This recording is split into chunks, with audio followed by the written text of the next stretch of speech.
வேலூர் மாவட்டம் காட்பாடியில் அதிமுக பொதுச் செயலாளர் எடப்பாடி பழனிசாமி பரப்புரை மேற்கொண்டு வருகிறார். நேரலை காட்சிகளை பார்க்கலாம். 6000 மதுக்கடைக்கு பக்கமா இருக்குது.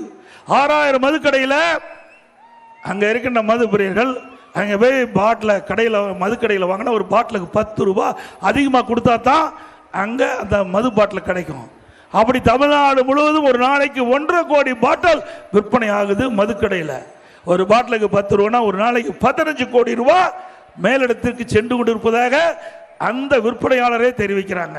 இல்லை ஊடகத்திலே வலைதளத்தில் வந்த செய்தித்தான் நான் சொல்கிறேன். ஒரு நாளைக்கு 15 கோடினா மாதத்துக்கு 30 நாளைக்கு 450 கோடி மேலிடத்துக்கு போகுது. வருஷத்துக்கு 5400 கோடி போகுது. 4 ஆண்டு காலத்துக்கு சுமார் 22,000 கோடி. ஒரு பாட்டிலுக்கு 10 ரூபா அதிகம் வாங்கினதுலேயே இவ்வளவு லஞ்சம் போகுதுன்னா இந்த ஆட்சி தொடர வேண்டுமா?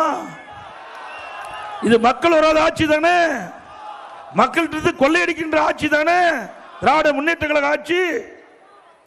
இன்றைக்கு இந்தியாவிலேயே ஊழலுக்காக கலைக்கப்பட்ட ஒரு அரசாங்கம்னா அது திமுக அரசாங்கம் தான், வேற எந்த அரசாங்கம் இல்லை. திமுகனா ஊழல், ஊழல்னா திமுக. பெயர் பெற்றது, ஊழலுக்கு பெயர் பெற்ற ஒரே அரசாங்கம் திமுக அரசாங்கம். நாட்டில் எத்தனையோ அரசாங்கம் இருக்கின்றன, எத்தனையோ அரசாங்கத்தை கலைக்கப்பட்டுகின்றது. ஆனால் ஊழலுக்காக கலைக்கப்பட்ட ஒரே அரசாங்கம் இந்தியாவில் திமுக அரசாங்கம் ஒண்ணுதான். கொஞ்சத்தை ஊழலா பண்ணாங்க. இன்னைக்கு வீராண ஊழல், பூச்சி மருந்து ஊழல், அரிசி பெயர் ஊழல். அந்த காலத்திலேயே ஊழலுக்கு பெயர் பெற்ற கட்சி திமுக கட்சி.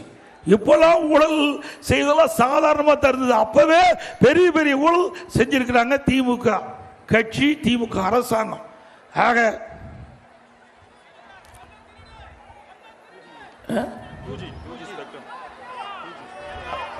அது மட்டும் இல்ல, இந்த போதைப் பொருளை கட்டுப்படுத்த வேண்டும் என்று ஒரு டிஜிபி வந்தார்.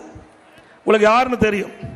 அந்த டிஜிபி 2.0, 3.0, 4.0 போட்டு போட்டுக்கிட்டு கடைசி ரிட்டையர் ஆகி போயிட்டார். போட்டுதான் மிச்சம்.